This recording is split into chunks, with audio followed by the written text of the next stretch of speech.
ചെറുമോൻ ഇപ്പൊ ജയിലിലാണെന്ന് അറിയാലോ. ഞാൻ ഒന്നിനും അറിഞ്ഞില്ല. പറഞ്ഞാണ് അറിയാം. ഓ, പോലീസ് സ്റ്റേഷനിൽ നിന്ന് ഇപ്പം ജയിലിലാണ്. 14 ദിവസത്തേക്ക് റിമാൻഡ് ചെയ്തിരിക്കുകയാണ്. കല്യാണം കഴിഞ്ഞാൽ പിന്നെ ആരും വേണ്ട, എന്നെ വേണ്ടാക്കും. ഇവിടെ ചാരി വെച്ചിരിക്കുന്ന കൊതുമ്പും ചൂട്ടും ഒക്കെ ഉണ്ട്. ഉച്ചയ്ക്ക് ആഹാരം വല്ലതും ഉണ്ടാക്കിയോ? ഇല്ല. പിന്നെ വിശപ്പിന് എന്താണ് പരിപാടി? ഒന്നുമില്ല. ഇതിന്റെയൊക്കെ പാപമാണ് അനുഭവിക്കുന്നത്, അറിയോ? അമ്മ, ഷിജിലിനെ അറിയാമോ അമ്മയ്ക്ക്?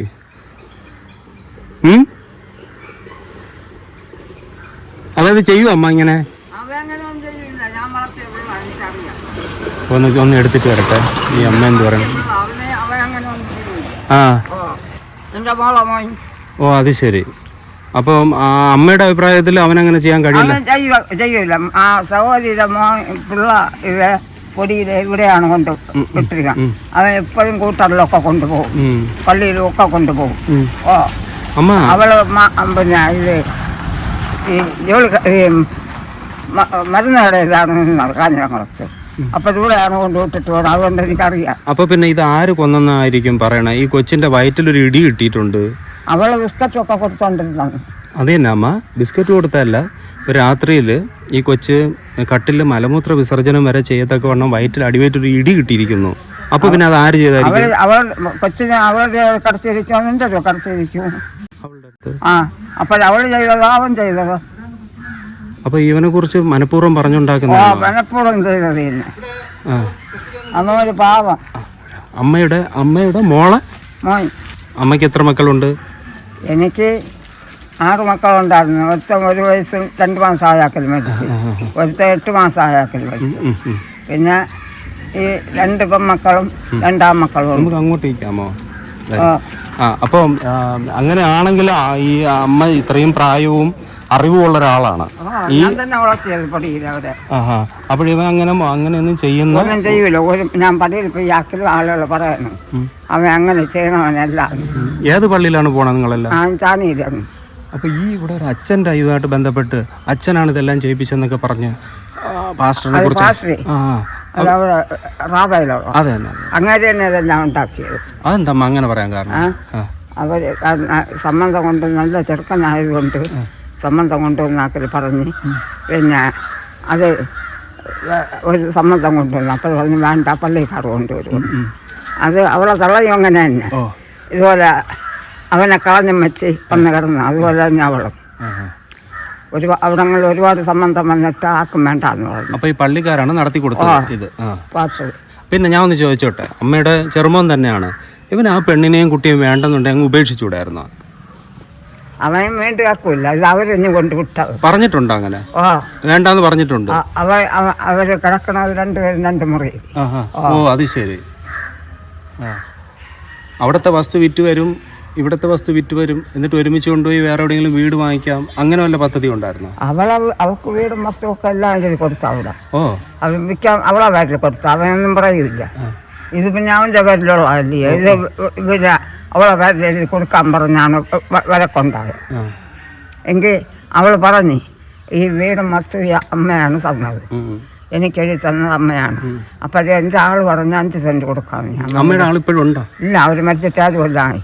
അപ്പം ഞാൻ പറഞ്ഞു 2 സെൻറ്റ് കൂടെ കൊടുക്കുന്നു, പാവമല്ലായിരുന്നു. അല്ല, ഞാൻ ചോദിച്ചോട്ടെ, ഈ ചെറുമോൻ ഇപ്പൊ ജയിലിലാണെന്ന് അറിയാലോ? ഞാൻ ഒന്നിനും അറിഞ്ഞില്ല. പറഞ്ഞാണ് അറിയാം. ഓ, പോലീസ് സ്റ്റേഷനിൽ നിന്ന് ഇപ്പം ജയിലിലാണ്. 14 ദിവസത്തേക്ക് റിമാൻഡ് ചെയ്തിരിക്കുകയാണ് അന്വേഷണ വിധേയമായിട്ട്. അപ്പം മുത്തശ്ശിയുടെ സ്ഥാനത്ത് നിന്ന് മുത്തശ്ശി പറയുന്നത് ഈ ചെറുമോൻ ഇങ്ങനെ ചെയ്യില്ലെന്നാണോ? ചെയ്യൂല. ഞാൻ കണ്ടിട്ടുണ്ട്. ഇവിടെ വരുമ്പോൾ പറഞ്ഞിട്ടുണ്ട്. അവർക്ക് എപ്പോഴും ബിസ്ക്കറ്റ് ചെയ്യുന്നതാണ്, എപ്പോഴും ബിസ്ക്കറ്റ് ചെയ്യുന്നതാണ്. അപ്പോഴെൻ്റെ മോള് തൊഴിലുറപ്പിനൊക്കെ പോകും. അപ്പോൾ അവൻ കൊച്ചവരക്ക് ലീവാണ്. അപ്പോഴിതുപോലെ പറയും, ഞാൻ കേട്ട് എന്തുകൊണ്ട് അത് കയ്യിലിരിക്കുന്ന ബിസ്ക്കറ്റ് യാതൊരു പിള്ളേർക്ക് കൊടുക്കാൻ. അപ്പോൾ കുഞ്ഞുമോളെ പിള്ളേർക്ക് ഇല്ല, പിന്നെ അവൾക്ക് കൊടുക്കാനും. അവൾക്ക് എപ്പോഴും ബിസ്ക്കറ്റ് വേണം, എപ്പോഴും ബിസ്ക്കറ്റ് വേണം. പിന്നെ വേറൊരു കാര്യം ഞാൻ ചോദിച്ചോട്ടെ, ഈ ചെറുമോൻ മദ്യപിക്കുകയോ? ഒരു പഴവള കൂട്ടത്തെ നടക്കാനോ മദ്യപിക്കാനോ ഒന്നും.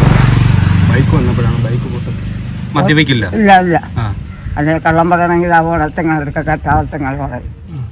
ഇത് ഒരു സമ്മേളനം അവനറിയാം. അവരൊക്കെ കൊച്ചവിടെ കിടന്ന് അവൻ്റെ കളിച്ചതോ അപ്പോൾ പിന്നെ ഇത് ഇപ്പോൾ ഒരു കേസിലോട്ട് കുടുങ്ങി നിൽക്കുന്ന അവസ്ഥയിൽ സ്വാഭാവികമായിട്ടെന്നോണം ഒരു അന്വേഷണത്തിൻ്റെ ഭാഗമായിട്ട് ഇവിടെയൊക്കെ വരും. അവൾ എൻ്റെ മോള് പറഞ്ഞു, അമ്മ എനിക്ക് അമ്മ എഴുതി തന്ന വസ്തുവും വീടുമാണ്, എനിക്കൊന്നും ചെയ്യാൻ പറ്റില്ല, അമ്മ എടുക്കാൻ അമ്മ എന്നൊക്കെ തരും, അമ്മ എടുക്കാൻ ചെന്നുകളെന്ന് പറഞ്ഞു. ഇത് എത്രയ്ക്ക് പറ്റത് എന്താ അറിയാം, അറിയാവുന്ന വിറ്റതെന്ന് അറിഞ്ഞില്ല. അവളെ പ്രമാണത്തുണ്ട് എന്നെ അറിയാതെ ഈ വസ്തു വീട് വിൽക്കാൻ പാടില്ല. പണ്ടൊക്കെ എന്തോ ഒരു ചെറിയ വഴക്കോ കേസോ ഒക്കെ ഉണ്ടായിട്ടുണ്ടെന്ന് ഉള്ളതാ അതെ ഈ ഇവിടെ ഈ ഷിജിലുമായിട്ട് ബന്ധപ്പെട്ട് നാട്ടിൽ? ഇല്ല സൽസ്വഭാവിയായിരുന്നു. അപ്പൊ ഇങ്ങനെ ഈ പെണ്ണിനെ ഉപദ്രവിക്കില്ല, കൊച്ചിനെ ഉപദ്രവിക്കില്ല? ഇല്ല അവൻ പൊടിയിലേ ഞാൻ വളർത്തിയുണ്ട്, എനിക്കറിയാം. പൊടിയിലേ ഞാൻ വളർത്തിയായിരുന്നു, അതുകൊണ്ട് എനിക്കറിയാം. അപ്പൊ പോലീസ് ഒന്ന് ചോദിച്ചാൽ അമ്മ ഇതുപോലെ പറയുമോ കാര്യങ്ങളൊക്കെ? പോലീസ് ഒന്ന് ചോദിച്ചാൽ യാവൻ വന്നാലും പറയും, വരും. കാരണം എന്ന് വെച്ച് കഴിഞ്ഞാൽ അന്വേഷണത്തിന്റെ ഭാഗമായിട്ട് കൊണ്ടുവരും ഇവിടെ. മോനെ ചെറുമോനൂടെ കൊണ്ടുവരും. 14 ദിവസം കഴിഞ്ഞിട്ട് അവൻ്റെ ഓരോ കാര്യം പറയും, വരണവൻ്റെ ഓടെ. അവൻ ഒരു കുറ്റം ചെയ്യാത്തവനെ ഇതിന് ശിക്ഷിക്കണമെന്ന്. അവളൊരു മുറിയിൽ കിടക്കും, അവൻ ഒരു മുറിയിൽ കിടക്കും. അപ്പൊ പിന്നെ കൊച്ചിനെ കൊന്നതാരെന്നാണോ? അതൊന്നും എനിക്കറിഞ്ഞൂടാ. അവരിവിടെ നിന്ന് പെയ്യ പിന്നെ ഒന്നും അറിയുന്നില്ല.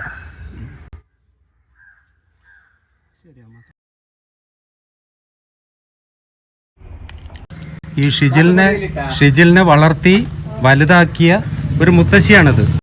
അപ്പോൾ ഞാൻ ആദ്യത്തെ സെക്ഷനിൽ മുത്തശ്ശിയോട് കാര്യങ്ങളെല്ലാം ചോദിച്ച്, അപ്പോൾ ചെറുമോനെ സപ്പോർട്ട് ചെയ്തു. അപ്പോൾ ഞാൻ ചോദിച്ചു, ഈ ചെറുമോൻ പിന്നെ എന്തെങ്കിലും വരികയോ ഒരു ചായ കുടിക്കാനെങ്കിലും പൈസ തന്നിട്ട് പോവുകയോ ചെയ്തിട്ടുണ്ടോ എന്ന്. അതിനെന്താണ് ഉത്തരം? അതില്ല വന്ന് നോക്കാറില്ല, വെള്ളം കുടിക്കാനൊന്നും തരാറുമില്ല. ഇല്ല, അവർ പെയ്യത് പോലും ഞാൻ അറിഞ്ഞില്ല, ഇവരൊക്കെ പറഞ്ഞാണ് ഞാൻ അറിഞ്ഞത്. ഇപ്പൊ ആരോരും ഇല്ലാത്ത അവസ്ഥയാണ്. ഞാൻ ഒറ്റയ്ക്ക്. അപ്പൊ പിന്നെ നേരത്തെ സ്നേഹത്തോടെയാണല്ലോ എല്ലാം ഷിജിലിനെ കുറിച്ച് പറഞ്ഞത്. ചെറുതിൽ അങ്ങനെയായിരുന്നു. ഇപ്പൊ തിരിഞ്ഞു നോക്കുന്നില്ല. കല്യാണം കഴിഞ്ഞാൽ പിന്നെ ആരും വേണ്ട, എന്നെ വേണ്ടാക്കും. അതാണ്. അപ്പോൾ ഈ നമ്മൾ പറയാറില്ലേ, പെറ്റ വയറിന് ആരെയും നിഷേധിക്കാനും തള്ളിക്കളയാനും പറ്റത്തില്ല. പക്ഷെ എങ്കിൽ പോലും ഈ ഷിജിലിന്റെ കുടുംബക്കാരോ ആരും തന്നെ തിരിഞ്ഞു നോക്കാത്ത ഒരു മുത്തശ്ശി ഒറ്റയ്ക്ക് ഇവിടെ കഴിയുന്നുണ്ട്. ഞാൻ ആ വീടൊന്ന് കാണിച്ചു. ആര്? അപ്പൊ ഇതാണ് ഇപ്പോഴ് ഷിജിലിന്റെ മുത്തശ്ശി മാത്രം ഇതിന്റെ ഒരു ഭാഗമാണ് അങ്ങോട്ട് വിറ്റത്. ഷിജിലിന് കൊടുത്തത് വിറ്റുപോയി. ഇപ്പൊ ഈ കുഞ്ഞു വീട്ടില് ഈ മുത്തശ്ശി മാത്രമാണ് ഇവിടെ ഉള്ളത്. അടുപ്പ് പോയിന്നുണ്ടോ എന്ന് അറിയത്തില്ല. ഇവിടെ ചാരി വെച്ചിരിക്കുന്ന കൊതുമ്പും ചൂട്ടും ഒക്കെ ഉണ്ട്. അടുപ്പ് ഉച്ചയ്ക്ക് ആഹാരം വല്ലതും ഉണ്ടാക്കിയോ? ഇല്ല. പിന്നെ വിശപ്പിന് എന്താണ് പരിപാടി? അപ്പോൾ വിശപ്പും ദാഹവും ഒക്കെ അങ്ങ് ഈ പ്രകൃതിയിലെ വായു പോലെ അങ്ങനെ ലയിപ്പിച്ച് പറഞ്ഞു നടക്കും. അവര് കാപ്പി തരും. ഈ ഭാഗത്തു നിന്നുള്ള വീട്ടിൽ നിന്ന് ഇവർക്ക് കാപ്പിയൊക്കെ കൊടുക്കും, പിന്നെ ആഹാരം കിട്ടും. അങ്ങനെ അവർ ഒറ്റയ്ക്ക് താമസിക്കുകയാണ്. അതെ. ഈ മുത്തശ്ശിയെ സഹായിക്കാറുണ്ടാ? ആഹാരമൊക്കെ കൊണ്ട് കൊടുക്കും. അപ്പോൾ ഈ ചെറുമോൻ ഇപ്പൊ ജയിലിലാണ്. മുത്തശ്ശിയുടെ ചെറുമോൻ ജയിലിലാണ്. അപ്പം അത് തിരക്കാനാണ് ഞാൻ വന്നത്.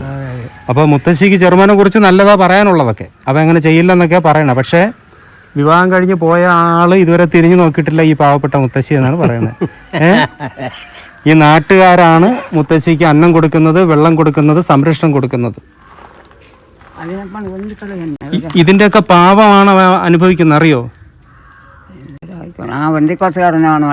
അതല്ല, ഇങ്ങനെ ദാഹിച്ച വെള്ളം തരാതെ ഇങ്ങനെ ഒറ്റയ്ക്ക് ഇട്ടതിന്റെ ആ ക്രൂരതയുടെ ഇവിടെ ഇല്ലല്ലോ. അപ്പോഴും ഉണ്ടായിരുന്ന മുമ്പേ ഇവിടെ മിച്ചം വെച്ച പെയ്യാ പിന്നെ ഇല്ല. എന്നാലും നിങ്ങൾ ജീവനോടെ ഇവിടെ കിടക്കണ്ടേ? ഇവര് വന്ന് നോക്കണ്ടേ? അതൊക്കെ ചെയ്യാത്തതിന്റെ ഫലമാണ് ഈ അനുഭവിക്കുന്നത്. പാടില്ലയോ, പോവില്ല. അതവനറിയായിരിക്കാം. ശരി അമ്മ. ഞങ്ങൾ രണ്ടുപേരും ഇവിടെ തന്നെ ഇരിക്കും. പൊടിയിൽ ഇവിടെ കൊണ്ടുവിട്ടേക്കും. വാഴയ്ക്കൊക്കെ മാറ്റോണ്ട് എന്റെ ആൾ കൊടുക്കുവാണ്. വലിയ കാര്യമാണ്. പാവം കൊച്ചു, പാവം. പ്രിയപ്പെട്ട പ്രേക്ഷകർക്ക് എന്തു തോന്നുന്നു? മുത്തശ്ശിയും പറഞ്ഞു ഒരു പാസ്റ്ററിനെ കുറിച്ച്. ആ പാസ്റ്ററുടെ സഭാവിശ്വാസങ്ങളെ നമ്മൾ ചോദ്യം ചെയ്യുന്നില്ല. അദ്ദേഹത്തെ ഡീഫെയിം ചെയ്യാൻ ചാനലിന് യാതൊരു ആഗ്രഹവുമില്ല. ഞാൻ ആ നാട്ടിൽ സംസാരിക്കുമ്പോഴൊക്കെ പാസ്റ്ററിനെ കുറിച്ച് നല്ല അഭിപ്രായമാണ് അവർക്ക് പറയാനുള്ളത്. പക്ഷേ ഇവിടെ ലക്ഷ്മിപ്രിയയുടെ വീട്ടുകാരും കഴിഞ്ഞ വീഡിയോയിൽ നമ്മളോട് സംസാരിച്ചപ്പോൾ ആ പാസ്റ്ററിനെ കുറിച്ച് ഒരു പരാമർശം നടത്തിയിരുന്നു. ഇവിടെ മുത്തശ്ശിയും അതേ പരാമർശം തന്നെ നടത്തിയിരിക്കുന്നു. അങ്ങനെ ഞാൻ ചോദിച്ചു, ആരാണ് ഈ പാസ്റ്റർ? അദ്ദേഹം ശരിക്കും വെള്ളടയിൽ നിന്ന് വന്ന, അവിടെ ഇപ്പോൾ ധാരാളം വിശ്വാസികളുള്ള ഒരാളാണ്. അദ്ദേഹം വിവാഹങ്ങളൊക്കെ, സാധുക്കളുടെ വിവാഹങ്ങളൊക്കെ നടത്തി കൊടുക്കുന്നുണ്ട്, ചാരിറ്റി പ്രവർത്തനങ്ങളൊക്കെ ഉണ്ടെന്നാണ് പറയുന്നത്. ഇവിടെ ഇഹാൻ അന്ത്യവിശ്രമം കൊള്ളുന്ന അമ്മയുടെ വീട്ടിൽ വന്നപ്പോൾ ഇവിടെ നിന്ന് തന്നെ നമുക്ക് കിട്ടിയൊരു വിവരമാണ്, ലക്ഷ്മിപ്രിയയുടെ പ്രോപ്പർട്ടി ഇവിടെയുണ്ട്. അത് 7 ഉം 3 ചേർത്ത് 10 സെൻറ്റോളം ഉണ്ട്. നമ്മൾ കണ്ടല്ലോ ഷിജിലിൻ്റെ വീട്, അത് മനോഹരമായൊരു വീടാണ്, പഴയ കാലത്ത് ചെയ്തതാണ്. ഇപ്പോഴും ആ രീതിയിൽ തന്നെ അത് നിലനിർത്തിക്കൊണ്ട് പോവുകയും അത് വിറ്റതിന് ശേഷം അതിൻ്റെ 2ാമത്തെ നില പണി നടന്നുകൊണ്ടിരിക്കുകയുമാണ്. അപ്പോൾ ഷിജിലിൻ്റെ ഒരു മോഹം, കാഞ്ഞിരംകുളത്തെ ആ വസ്തു വിറ്റു, ഇപ്പോൾ വാടകയ്ക്കാണ്. ഇവിടെയുള്ള പ്രോപ്പർട്ടി കൂടി വിറ്റ് കിട്ടിക്കഴിഞ്ഞാൽ 2ഉം കൂടി ചേർത്ത് ഒരു നല്ലൊരു വീട് വാങ്ങാം. പക്ഷേ ഷിജിൽ ഇവിടെ വന്ന് ഈ പ്രോപ്പർട്ടി വിൽക്കുന്ന കാര്യം പറയുമ്പോൾ ലക്ഷ്മിപ്രിയയുടെ വീട്ടുകാർ അനുവദിച്ചിട്ടേയില്ല. അത് കഴിഞ്ഞ വീഡിയോയിൽ ഇഹാൻ്റെ ഇളയച്ചൻ നമുക്ക് തന്ന ഇൻ്റർവ്യൂവിൽ അത് ആവർത്തിച്ച് പറയുന്നുണ്ട്, ഈ വസ്തു വിൽക്കാൻ സമ്മതിച്ചില്ല എന്നുള്ള വിവരം. അങ്ങനെ പ്രോപ്പർട്ടി ഒരു കുടുംബത്തിന് വേണ്ടി കൊടുത്തിട്ട് മകളുടെ പേരിൽ തന്നെ പിന്നെയും വിട്ടുകൊടുക്കാതെ ഈ വീട്ടുകാർ അവർ പിടിവാശി കാണിച്ചു. അതിൽ ഷിജിലിന് വലിയ അതൃപ്തി ഉണ്ടായിരുന്നു. പിന്നെ അടുത്ത വീഡിയോയിൽ നമ്മൾ ചെയ്തിരിക്കുന്ന ഷിജിലിൻ്റെ കൂട്ടുകാർ, ഒരുമിച്ച് പണിക്ക് പോയവർ, അവർക്ക് ഷിജിലിനെ കുറിച്ച് പറയാൻ ഒരുപാട് കാര്യങ്ങളുണ്ട്. ആ കൂട്ടത്തിൽ തന്നെ ഞാൻ പറഞ്ഞു കേട്ട ഒരു സംഗതിയാണ്, ഷിജിൽ ഈ കുട്ടിയെക്കുറിച്ച്, തൻ്റേതല്ല ഈ കുട്ടി എന്ന വിഷയത്തെക്കുറിച്ച് പലവട്ടം പറയുകയും അത് കേസാവുകയൊക്കെ ചെയ്തതാണ്. അതിൻ്റെ DNA പരിശോധന വരെ കഴിഞ്ഞെന്നും കുട്ടി ഷിജിലിൻ്റേതാണെന്ന് പിന്നീട് പ്രൂവായി എന്നൊക്കെയാണ് പറഞ്ഞു കേൾക്കുന്നത്. നമുക്കതിൻ്റെ വാസ്തവം വ്യക്തമല്ല. ഷിജിലിൻ്റെ കുടുംബത്തിന് പണ്ടൊരു കശാപ്പ് ശാലയൊക്കെ ആ നാട്ടിലുണ്ടായിരുന്നു എന്നും പറഞ്ഞു കേൾക്കുന്നു. ശരിയാണോന്നറിയില്ല കേട്ടോ. എന്തായാലും ഷിജിൽ ഇപ്പോൾ അകത്താണ്. പോലീസ് കാര്യമായി കേസ് അന്വേഷിക്കുന്നുണ്ട്. അന്വേഷിക്കട്ടെ. ഇതിൻ്റെ പിന്നിൽ ഇനിയും ഒരുപാട് സത്യങ്ങൾ പുറത്തു വരാനുണ്ട്. കേട്ടതും കണ്ടതും ഒക്കെ അതിൻ്റെ ഒരു വാലറ്റം മാത്രമാണ്. അതാണ് നമുക്കും വ്യക്തമാകുന്നത്. ആ പാവപ്പെട്ട കുഞ്ഞിന് നീതി കിട്ടണം, അതേ നമുക്കും ആഗ്രഹമുള്ളൂ. ഈ മനോഹരമായ വീട്ടിലായിരുന്നു ഷിജിൽ ആ പെൺകുട്ടിയെ കൊണ്ടുവന്നത്. പക്ഷേ ഇവിടെ പൊറുക്കാൻ തയ്യാറായില്ല. അതെന്തുകൊണ്ട്? ഈ മനോഹരമായ വീട് വിറ്റിട്ട് മറ്റൊരു സ്ഥലത്ത് തീരെ നിവൃത്തിയില്ലാത്ത, സൗകര്യങ്ങളില്ലാത്തൊരു വീട്ടിൽ ഇപ്പോൾ വാടകയ്ക്ക് താമസിക്കുകയാണ്.